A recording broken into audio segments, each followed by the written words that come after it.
Hello, and welcome to the Logistics Management Podcast. My name's Jeff Berman. I'm Group News Editor for Logistics Management Magazine and also the Peerless Media Supply Chain Group. Today, it's a real pleasure to welcome Pete Mento to our podcast. Pete is a director with Baker Tilly's Global Trade Management Services. Pete is a licensed customs house broker and a widely recognized voice in global trade, customs, and duty minimization strategy. As Director of Global Trade Advisory at Baker Tilly, Pete helps companies identify savings, reduce risk, and design efficient, defensible trade compliance programs. With more than 3 decades of experience, including senior leadership roles in major logistics and advisory firms, Pete brings a rare combination of operational depth and strategic perspective. His expertise spans customs operations, transfer pricing alignment for importers, audit defense, trade tax integration, valuation, cargo security, and also global supply chain risk. Pete holds a master's degree in government with a concentration in trade theory from Harvard University, a Ph.D. in customs and economics from the University of Durham in the United Kingdom, and he's also completed his undergraduate studies at Maine Maritime Academy, where he served 5 terms as a member of the advisory board. Known for his engaging, insightful speaking style, he translates complex global trade issues into clear, practical guidance for executives, compliance teams, and industry audiences worldwide. Hey, Pete, welcome to our podcast. Thanks for having me, Jeff. I really do appreciate it. Yeah, absolutely. It's a pleasure to have you. So we have a lot of ground to cover here, Pete. So I'll just jump right in. Obviously, the big news came a few weeks ago with the Supreme Court's ruling against the legality of President Trump's implementation of the IEEPA tariffs, the International Economic Emergency Protection Act, that is. So, with that as sort of a backdrop, Pete, how would you sort of describe the global trade environment going back to the February 20th Supreme Court ruling? And the environment was one of utter disarray and chaos, right? For the most part, the folks that have been so focused on the way that we had done trade and how comfortable we were with it was completely upended.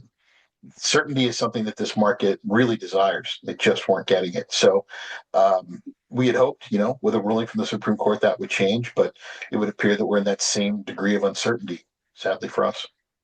Yeah, no question about it. I feel like uncertainty, especially going back to the beginning of last year, if you will, has really become the theme, the buzzword within supply chain, to say the least.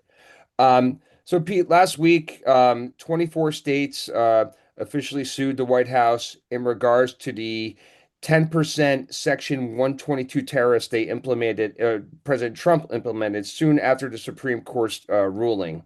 How do you see that situation playing out at this point? And I'll just follow that up with it was stated at some point that the tariff would rise from 10% to 15%. I don't believe that's happened yet, but either way, how do you view this development? Yeah, so first, the 122 tariffs were a tool that was given to President Nixon. And the idea was while we took ourselves off the gold standard, this was something that we could use to try to stabilize the economy from a flight of capital leaving the United States. And widely seen by most economists to have been successful. But there are economic requirements. There's an environment economically that's expected for those 122 tariffs to be used. And right now, the United States just simply doesn't have the economic environment to support their use.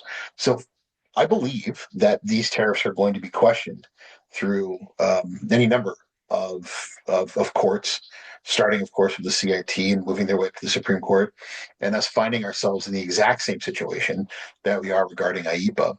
I think something similar for the 232 tariffs, as we've finally gone to the court for guidance on how they're supposed to be properly implemented, and this just creates an environment where we have a tariff, questions about its legality.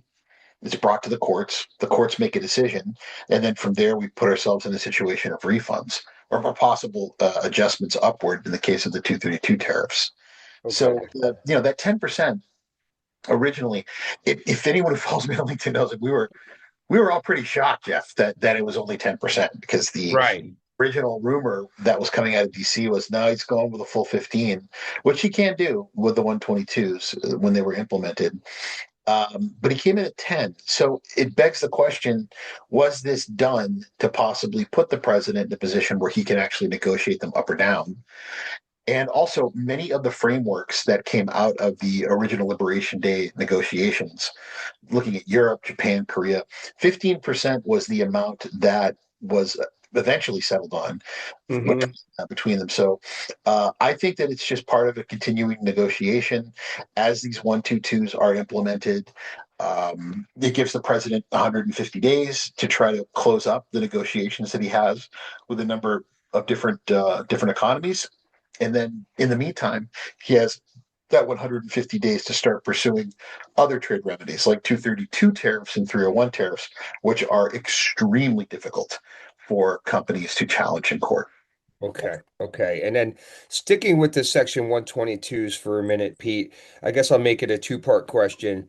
Just for those listening in and maybe aren't as current on trade developments, to be clear, the Section 122 tariff still stands at 10%. It is not at 15% as of yet, correct? Yep. As of this taping, that is the case. Okay. All right. Great. Just want to double check that.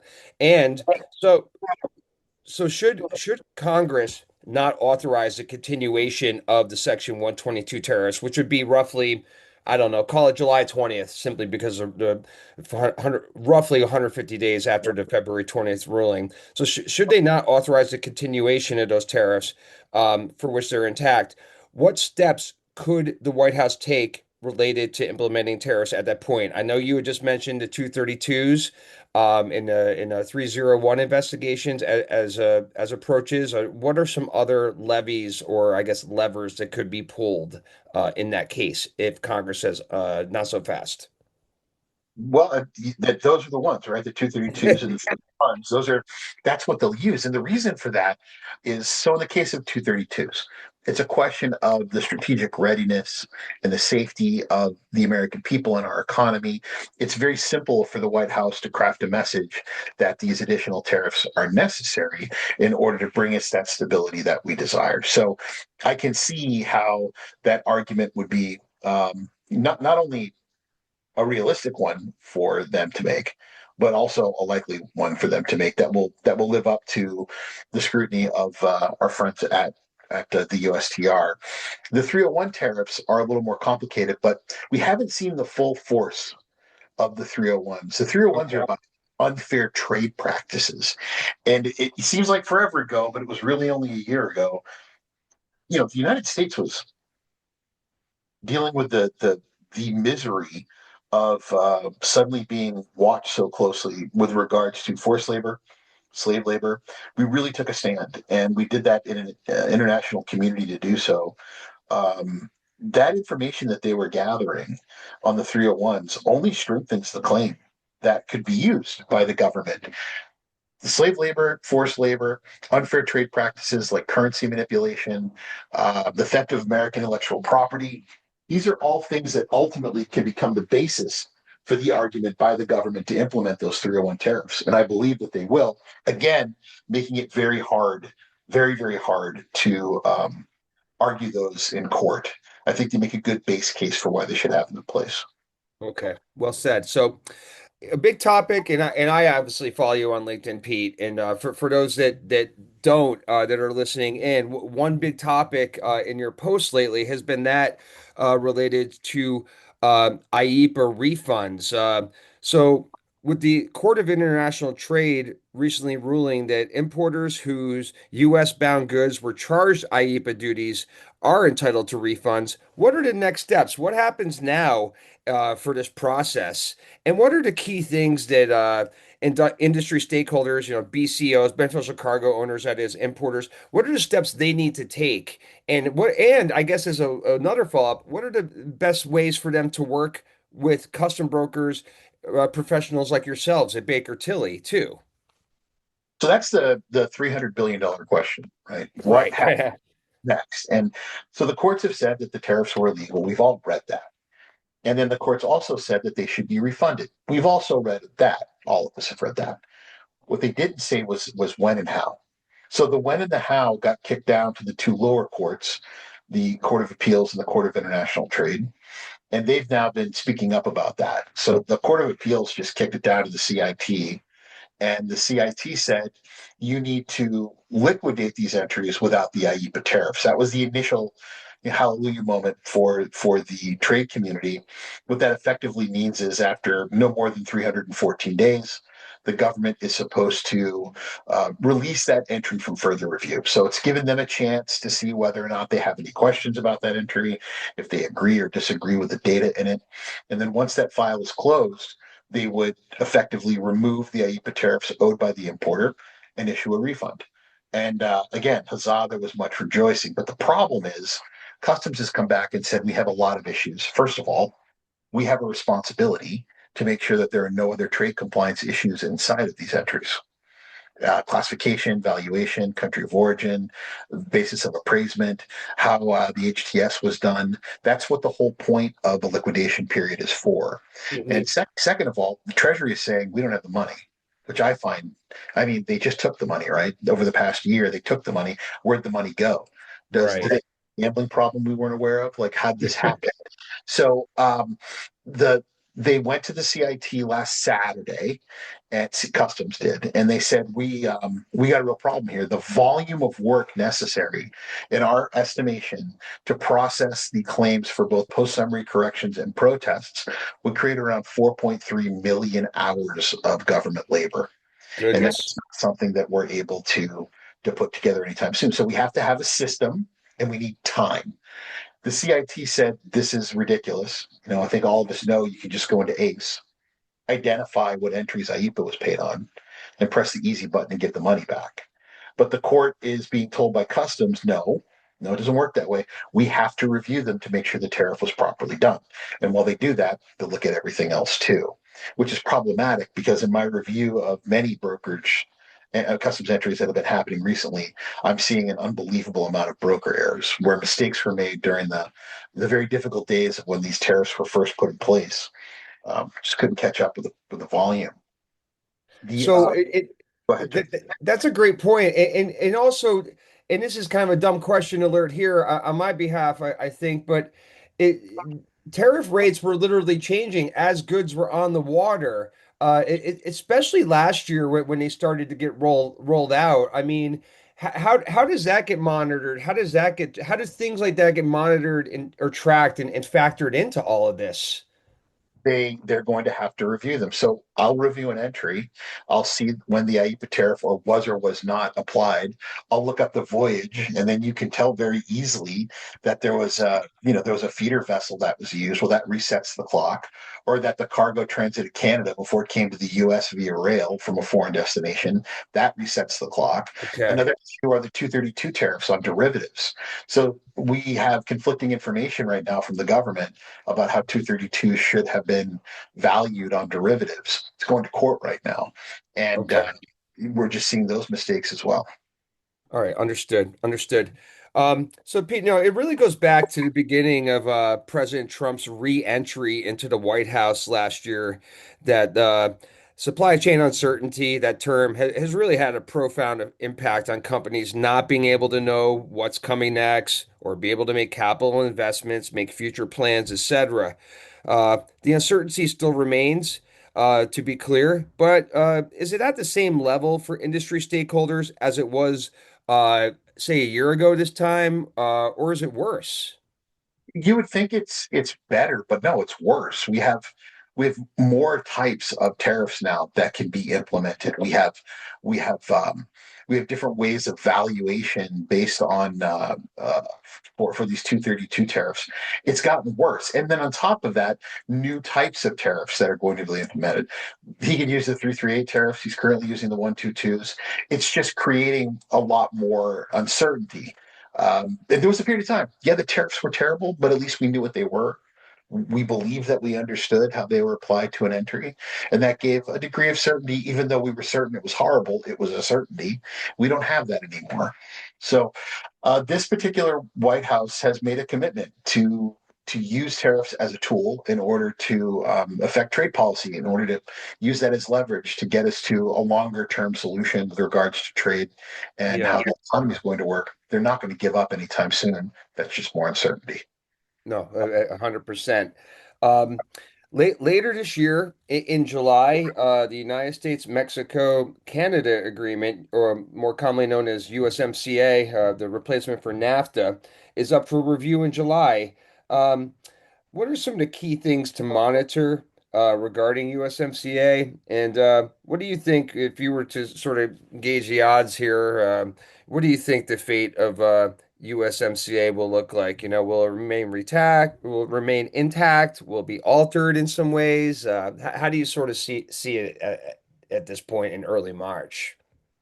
This is not getting enough attention, and it needs to.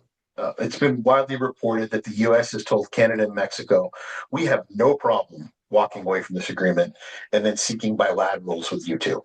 We can do that. We have no issue with that, and that would be a real disruption to North American trade. So many industries rely on that trinational trade of example of parts entering into Mexico where they're turned into assemblies going to Canada where they're turned into finished goods, and those finished goods being sent to America for consumption or further processing. It's become a crucial, a vital, reliable part of our global trade landscape.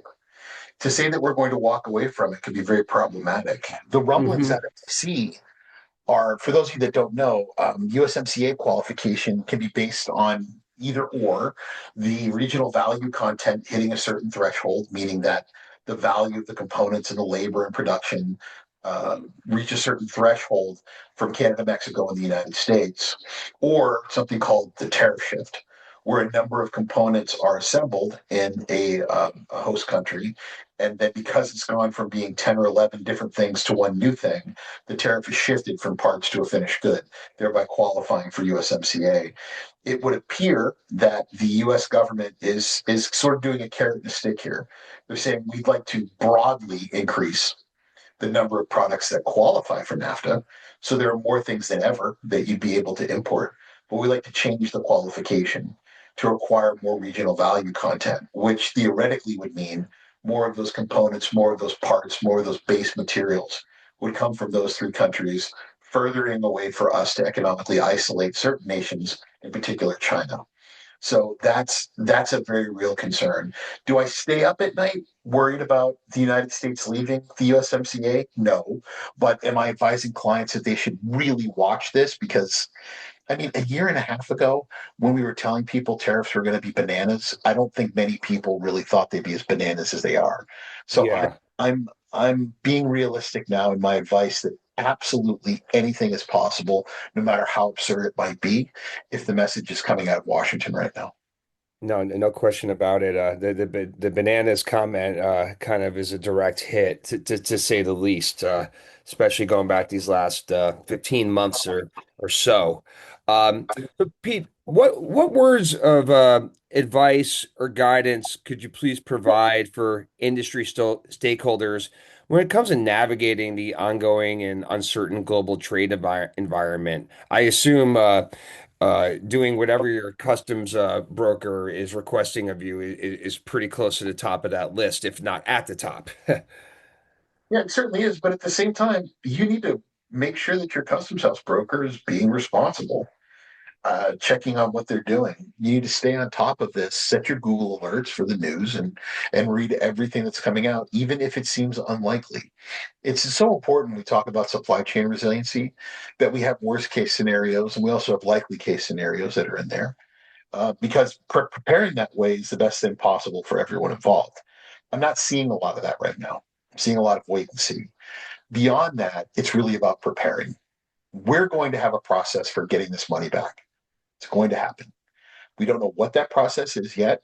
Okay, we have to deal with that fact. But the documentary requirement, the backups, the expectation by the government, these are things that we do have a very good idea of precisely how they'll happen. And that being the case, we should be preparing now. Pulling your ACE reports to understand the pool of opportunity, getting your ACH refund account set up with customs so that when refunds do happen, that's the only way they're going to pay them. understanding the documents that are likely to be required from our friends at customs and having them ready to go, having your post summary corrections done, having your protests done, and having every single little piece of this audited because the government cares. They care a great deal and they want to see this done right. Yeah, no, and the audited part especially rings true. Like I said, I've seen that mentioned in a number of your posts. Um, it's kind of hard to get my arms around those who are taking the wait and see approach, Pete. That seems very risky, to say the least. What do you tell them if they're kind of determined to take that approach? They'll be in line based on how fast they got things done. Let's just be honest with each other. The landscape of trade right now is just littered with people who did not put the time in to make sure that they got something done right. And it's Okay. they need Yeah. to get they need to get serious about recovery. If not, they'll be last in line. And rather than seeing refunds in maybe, a year to year and a half, they're going to see refunds in 4 or 5 years. Oh my goodness. Right. Yeah. Well, that's certainly a big difference. Um, so Pete, putting the refunds to the side for a second. What would you say are the top, I don't know, two or three big things that the importers, BCO shippers, industry stakeholders moving cargo, what are the big ticket items they really need to be paying close attention to outside of the whole refund development? Because it feels like we're obviously in the very early innings as it relates to that. I agree. The first big one is that Customs has not stopped caring about trade compliance. They have not stopped their initial mission of ensuring free, fast, and correct trade. So you need to really get on the stick here and start paying attention to what it is that you're doing. I'm seeing a flood of CBP 28s, a flood of more and more requests for information, which is, I guess we shouldn't be shocked by that. But the fact is, importers are not taking it as seriously as I believe they ought to. So first, don't forget about compliance. It's not going away. It's the same thing. Second of all, I'm becoming leery of this recent change where we're seeing certain other nations considering a similar path. What would happen if another nation state like China, like Japan, Korea, parts of Hmm. Europe or Europe itself decided that they were going to use and leverage the size of their economy to try to get trade deals as well?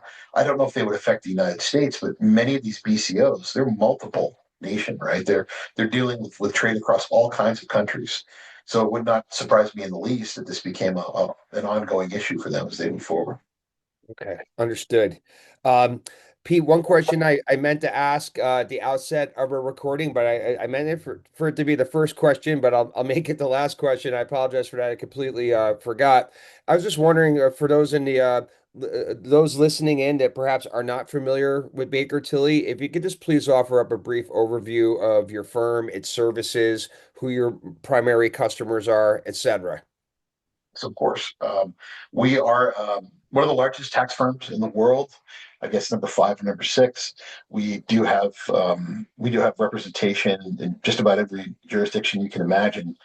But I think more important than that, we are focused as a firm on what we can do, how we can assist on every manner of tax issue. This being a great example, if you get a massive refund on IEPA tariffs, that could have a downstream knock on effect on other taxes, federal, excise, state, and local inventory. So we believe that we're in the right place in the right position to help companies beyond just the IEPA question. Um, Based out of the Midwest, I believe. I think the Chicago is the home office, but really deep Midwestern roots and really focused and extremely focused on doing whatever it is we can, as much as we can, to help our clients take the best advantage of situations regarding tax finance and their responsibilities for audit. Okay, great, great. All right. Well, Pete, this brings us to the end of our allotted time for today's podcast. So, on behalf of Logistics Management Magazine and also the Peerless Media Supply Chain Group, I'd just like to say thanks for spending some time with us today. It was entirely my pleasure. I look forward to speaking to you again soon. Yeah, absolutely. I look forward to that. And for those listening in, if you want to check Pete out on LinkedIn, I encourage you to do so. It's just linkedin.com/in/Pete dash Mento, and that's Mento dash 17 lowercase a 5943 backslash. And if you want to check out the Baker Tilly website, it's simply bakertilly.com. That's BAKERTILLY.com. And for those of you on Twitter, please go ahead and give us a follow if you're not already doing so. It's pretty easy, just at Logistics MGMT. And if you're not signed up to for subscribe to our podcast, wherever you get your podcast, please just go ahead and punch in the Logistics Management Podcast, and it will pop right up. Thank you, everybody, and have a great day, and we'll catch up with you soon.